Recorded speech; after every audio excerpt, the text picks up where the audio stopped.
Hello and welcome to ERUPT, the home for how businesses can scale and transform. Throughout this podcast, we aim to inspire and educate to help you and your business thrive. Across the course of our episodes, we'll be interviewing industry leaders to uncover some of the challenges across the world of work. We aim to give an insight into some of the fastest growing organisations across HR and technology. Please follow us on our journey to erupt and elevate your business. Welcome to the first episode from our ERUPT Learning and Talent Conference, which was hosted in September 2022. The conference focused on topics from developing emotional intelligence to creating a transparent future career. Within this episode, we had Michael Banks, who is Principal Consultant at PeopleSmart, Borbála Molnar, who is Head of Coaching and Mentoring at Nokia, Anique van Lent, who is Associate Director of Talent Development at Media.Monks, and Emiel Brok, who is Head of Training Services at SUSE.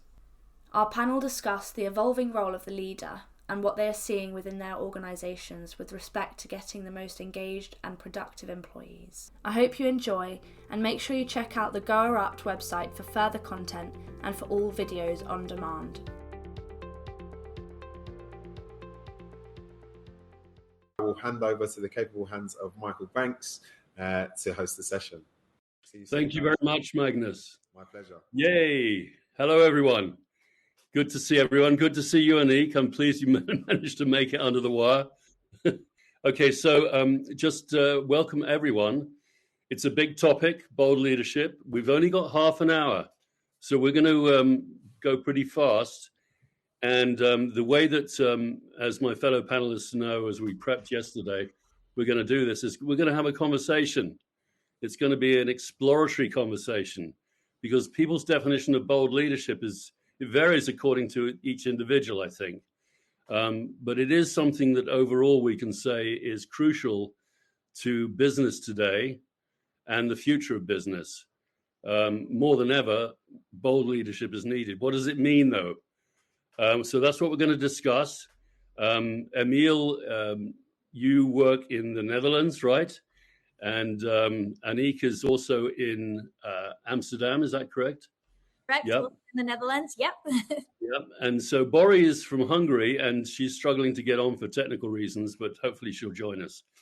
So without any further ado, we're going to crack in. And the first question is, what does it mean to truly be a bold leader? Emiel, do you want to have a go at this? Oh, yeah, sure. Well, I'm thinking in examples here. And when talk about bold leadership, I have the analogy where I'm a fan of Formula One racing. And if you are the leader of the car, if you're a driver, and you're going with 300 kilometers an hour towards something happening, you have to immediately respond to it.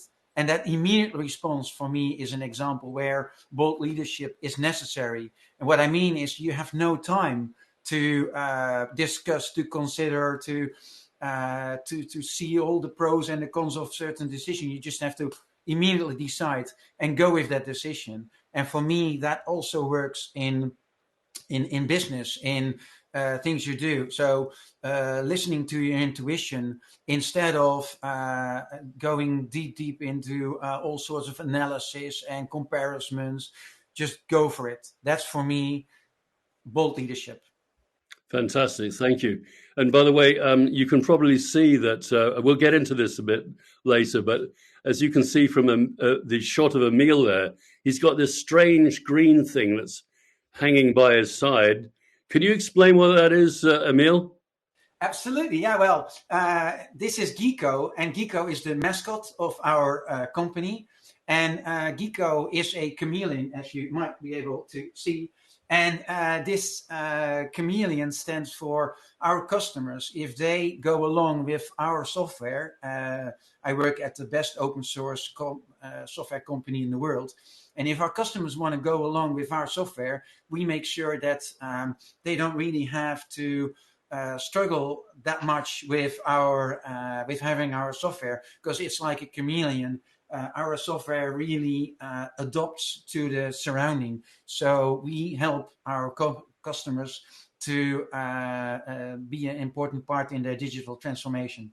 But this is the sales talk. We're not talking about sales now. I think actually that's a great one, Emiel, because I think that's a great addition to what bold leadership is all about. I think your company stands for bold leadership in that sense, because when it comes down to it, bold leadership is that bit of also creating the space for people around you, right? It's not only setting the direction for yourself in the way that you want to be going, but really holding that space for others. So in that sense, the chameleon, I think, is a great representation of a little bit of what bold leadership is anyway. Obviously, with a little bit of authenticity thrown in, we can't lose our own shape, but at least be able to change color and shift around a little bit. I think it's actually a great analogy for what we're talking about today as well. Yeah, absolutely. And in fact, Emiel tells a story about how he started off his Friday catch-up, spelt Ketch, as in tomato ketchup. His Friday catch-up sessions, in which he has guests every week and asks them to provide their favorite piece of music. He started that completely on his own with no permission from senior leadership to do so. He just decided that, okay, I'm going to do a podcast, a short, colorful podcast every Friday called Friday Catch Up.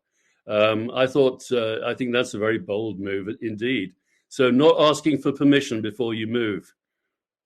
Isn't that right, Emiel? Yeah, no, that's right. And it was in a situation where the pandemic hit our world. And before that, I was traveling around with my friend Gico, and I made small videos or photos of Gico and myself traveling. And then it was #Gico on tour. But suddenly there was no traveling anymore. And we had to find another way of trying to keep the connection with our community. Because for us, it's super important that our customers, the users of our software, that they feel acquainted, that they still are in touch with us. And what happened was when Corona hit, it was not possible to travel anymore. But talking about all sorts of topics in open source, and we figured out that if we introduce it with some music, some fun, we really try to keep a positive spotlight on the open source business. And therefore, I, together with a colleague, we set up the Friday Catch-Up. Fantastic. Thank you. Very happy that you're with us now, Bori. All the way from Hungary. Hey, Bori. Hello. Hello, Bori. Hello. Would you like to say, Bori, well, I'll say for the sake of brevity, you're the head of global coaching services for Nokia, right? Is that the right way to, yeah, there you are, head of coaching and mentoring. It's fine. Thank you, Michael. Hey, great. Pleased to see you. Okay, so moving on now. Anique, what's your, what would you say to the question, what's it like? What is it to be truly a bold leader? Why is it important? So I think that as things are sort of changing a little bit in the world around us, I think we're getting, we're sort of at a stage at the moment that we've got a bunch of different generations in the workforce at the moment. And I think that as we sort of look at that piece of leadership, and especially bold leadership, it's really about creating the space for the very different people that we have around us. And I think that also as we're looking to different businesses that we have, we're seeing that businesses are diversified in so many different ways. And so really making sure that as a leader, you're able to lean into your own authenticity, as I said before, whilst also really holding and creating the space so that others can be really at their best as well. And I think that when it comes down to it, that's really what the bold leadership is about. It's about making the decisions that are not just for you and maybe that top of mind business decision that you're making, but really making those decisions for all of your employee base. Great, thank you. Bori, anything you'd like to add on this one? I got a little bit distracted by the chat message on leaders and the war for talent and what about coaching skills for leaders. So maybe I can chip in on the generational angle. Yeah. There is this common sense saying that for the younger generation, you need a different leadership style. They need more feedback. They need trust. They need to feel empowered. They want continuous development and learning. They are looking for the purpose in life. And I was wondering, weren't we the same when we were younger? And aren't we looking for the same things also when we are in our generation? I consider myself on the border of Gen Y and Gen X. Actually, I'm often told that probably deep in my heart it's like that. So my message is maybe we don't need to distinguish that much between different generations. What we should focus on is bringing them together and have the same language, the same understanding about what empowerment, trust, leadership, collaboration mean. Great. Humanness, right? It's like when it comes down to it, we're all quite similar. Yeah, well, it's the fun. Well, I mean, I'd like to also address the fact that bold leadership is required to create an environment, I think, for talented people to be motivated, to remain in an organization, to be attracted to it, to want to work, to love working in where they work. And we heard so much about the Great Resignation. I don't know if that's tapering off a bit, but I've heard rumors of that as well. But the fact is that it is a problem for companies to find good people and to keep them. Yes. And so so the boldness comes in thinking for a leader or leadership group to think, how can we create the right environment for a rich employee experience, as Mr. Gordon says in the chat there. And we've already heard from Emiel about the color, the experimentation, the creativity that attracts people. Bori, I want to also go to you because you mentioned yesterday when we were discussing this, the fact that a coaching leadership style is required that actually brings about the trust, the empowerment, and so on, especially with hybrid as well. Can you elaborate on what you mean by a coaching style for leadership?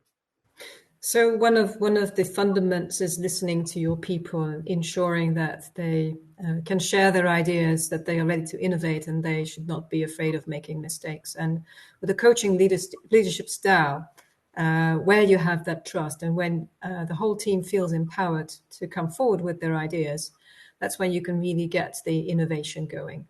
In our company, it's critical that everybody innovates. It's one of our key competencies, including also leadership competencies.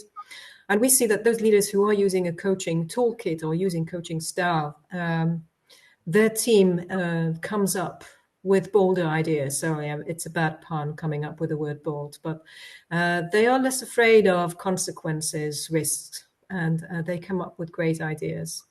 And I think where we can improve, and I don't mean just on behalf of Nokia, but all companies, is ensuring that people are not afraid of coming up with ideas, not afraid of making mistakes, and they are happy to generate ideas together. So I think with that right culture, we can achieve it for sure. Yeah.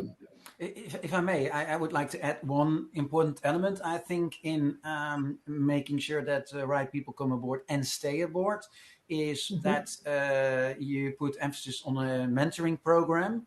So what we did in our companies, we set up a mentoring program where every new hire, every new attendee gets automatically coupled to a senior person, but this person is not in the same hierarchy.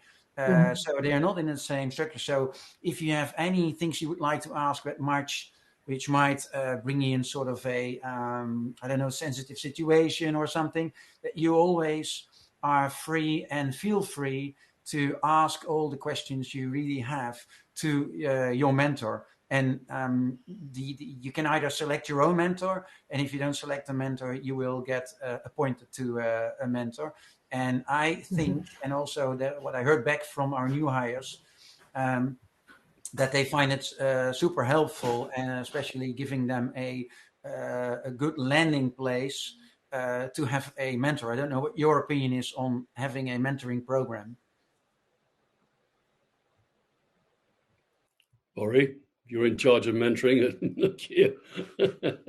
So it's interesting what you said, Emiel, because I think our approach is very similar. So we democratize mentoring and coaching in the first place. So everyone can use coaching and mentoring.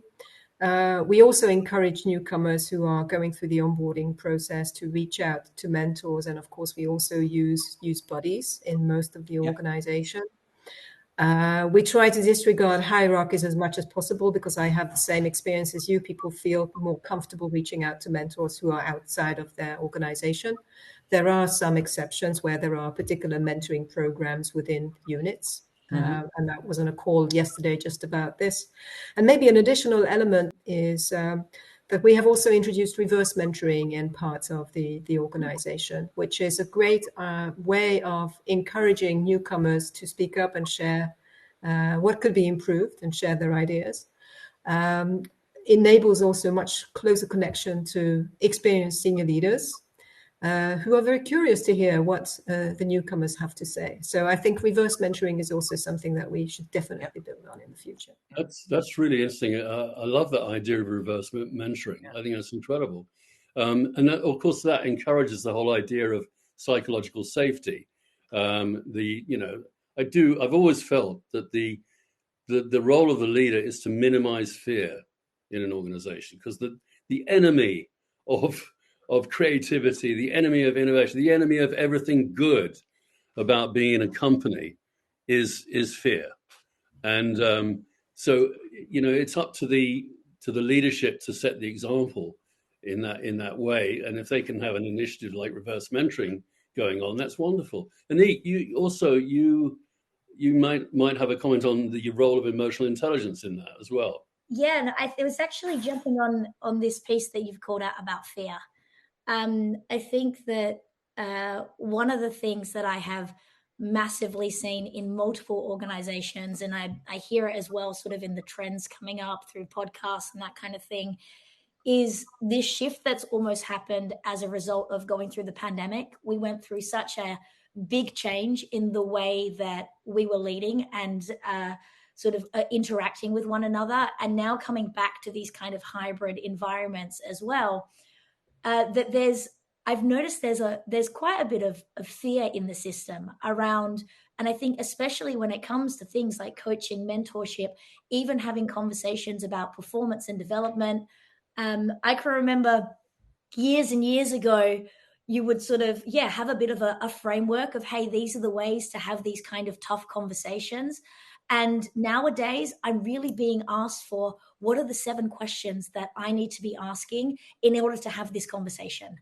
And I think that that's really one of these places where indeed this emotional intelligence comes in hand with the bold leadership around how do we break through this fear that we've created potentially by interacting through a screen for 2 years, and how do we really get back to the humanness, to the soul, to the connection that we have in between people, where we're really able to kind of create that unlock and that ripple effect where we're truly connecting and guiding one another, and breaking through some of that fear. I don't have the answer to it, but I see it as something that is definitely for us to be working on, and I think that a bit of bold leadership is definitely the answer to it. Great, thank you. Anyone else on the panel like to comment on what Anique just said? To do something with the fear, which is with everyone. If you talk about your work, and we all have to pay the bills at the end of the month. So to give some structure around that, we set up the values, and we set the values, company values, but we set them up with all of us. So we had employee networks who gave points. We had workshops where we were all allowed, and in fact even encouraged to tell leadership, executive leadership, what we thought should be the values of SUSE. And now we've created these values, and we call them live our values every day. So that's something that we also are encouraged again to refer to. If something is happening which you think like, this might be sensitive, this might be a bit scary, then say, well, hey, we are asked to be bold, and we are asked to be in a growing mindset. So maybe this is a bit blunt, but nevertheless, I ask this. So is it okay if I bring this question, if I bring this topic up? And if you make that open, I have the experience in my team that it really works well, that it takes away as much as possible, of course, but it takes away part of the fear.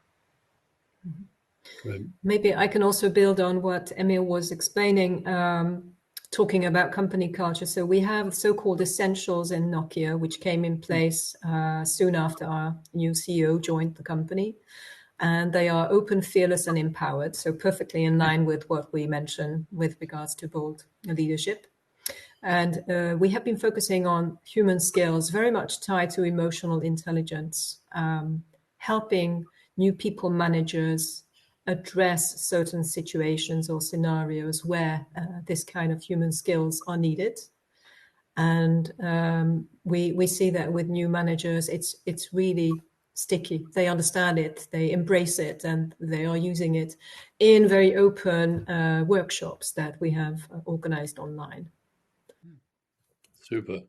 Anique, you had an experience in your career of working on a project, right? That was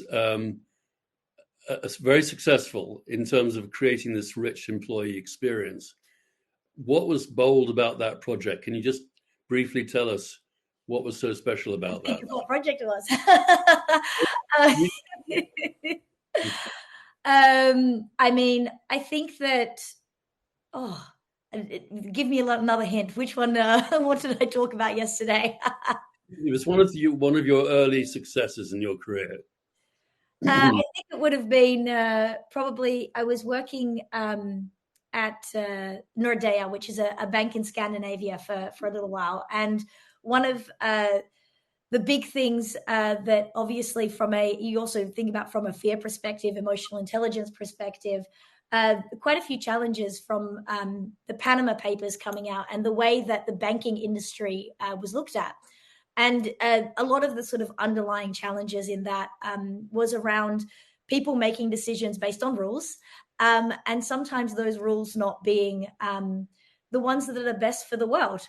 And so one of the really big things that Nordea really set out to do in that point was, hey, how do we actually rewire our employees to really stand for something? And so we did similar exercise, Emiel, as looking into that co-creation from the employee base around values and purpose of the organization, and really set out to have a look at how do we work together for a greater good, and set that organizational purpose, put that North Star out there. And what we really found there as well, through a lot of workshops, through a lot of conversation with employees, this huge unlock of when we truly stand for something together, that's really where we're able to engage our employees. And we really saw also the performance and also increase, but overall engagement and satisfaction of our people just absolutely skyrocketed as a result of it. Fantastic. You know, that's I really like what you're saying in terms of making a contribution to the wider society and not just your own company and its own benefit. I mean, I think nowadays, correct me if I'm wrong, I want to hear what you think about this, but I think the role of a genuine purpose, a reason for being that is more than just making money and just making your own company successful is now far more important for talk about the generational thing. Younger people want that. They want to be part of something that is actually making a difference to the planet, to the wider community. So I think there's a boldness that comes in saying, I would like our company to create something special in the world. And that's something that really excites people and gets them, like you said, gets them going. And creates a sort of loyalty and motivation. By the way, Andrew Gordon in the chat makes an interesting point. He says an antonym of bold is cowardly. So is managing by fear cowardly and the opposite of bold? I say yes. Because I say that, and actually I wanted to come to this point and put my little piece in here. The cowardice comes in not being fully authentic. If a leader is not willing to let go of control and power and truly empower the workforce and colleagues, then there's an element of fear that's actually preventing that individual, that leader, from doing that. I think that's really tough call, Michael. I think we also need to realize what kind of world we're living in at the moment. And fear can also come from a place of love. And if you think about something like inflation, what's going on at the moment, leaders need to make really tough decisions that you can be making a decision somewhat out of fear for others, which is still a really bold decision. And like it's maybe not making a decision at all, holding your tongue. Maybe that's where the cowardliness sort of potentially comes in. But I think that we also need to provide a little bit of grace in that sense of where we are at the moment, because we are leading in a really, really tough world at the moment. And the boldness isn't always so easy. And so I feel like there's more to it than, we can just easily make those decisions and go for it. For me, it feels like we need to hold that space potentially as well. And I agree with you as well. I mean, there has to be that understanding, totally. I just think that there's an inner work that's required of an individual to face up to their own fear of sharing, of being generous, of including, in order to be able to empower those around you. At 100%. Emiel, you had something? Yeah. I have a recommendation, maybe in line with people in my team or that I'm mentoring that come with the same scary world, what's happening in the world. And what I try to say then, what works for myself at least, is that a lot of things are happening, and a lot of things were happening 5 years ago, 10 years ago, 20 years ago. And yes, it's important to realize what's happening and do something with it for sure. But my recommendation is focus on what you have influence on, and try to put energy in the elements where you can contribute in the right way. If you focus on what you have influence on, maybe it's only a tiny bit, maybe it's a small step towards like world peace, or like we do with open source software, that we try to help companies with the best software available. But really focus on what you have influence on, and try to a little bit push aside all the big things. You don't have influence on them anyway. So if you spend energy on them, how much of it is spoiled energy? That's my question. Right. I don't know if it's extending what Emiel said. I certainly agree with what Anique was sharing about an autocratic leader, or a leader who creates fear, is not going to be successful, very far from successful in today's world. Actually, in our coaching trainings for senior leaders, we also talk about the energy, the vitality that you bring in.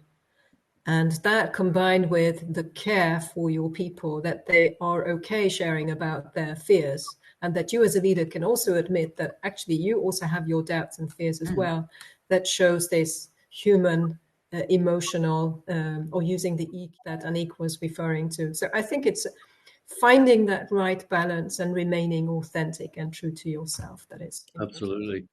Thanks, Bori. I see Magnus has appeared on the left of our screen. That's ominous. We're going to be cut off. Oh, Magnus, I haven't mentioned cricket yet. The bold leadership of the New England coach and captain Ben Stokes, how they've transformed the England cricket team to the point where, when one of the players was asked what's so amazing about Brendan McCullum, he said he makes us feel 10 foot tall, which I love. And their approach to the game now is so bold and so exciting, and people are loving it.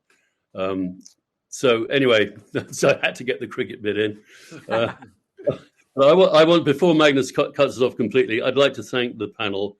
Emiel, Anique, Bori, for a fantastic conversation. Hope everyone enjoyed it and found it insightful. Over to you, Magnus. Fantastic. Thank you, Michael. Thank you, Michael. Really enjoyable. So thank you all for your time. This podcast was brought to you by ERUPT at Annapurna, the #1 platform that case studies the organisations that not only disrupt, but those that erupt. Please visit our new Go ERUPT website for more content and log in to watch the full episodes from the conference. Thank you so much for listening to today's episode. Make sure to watch out for the next.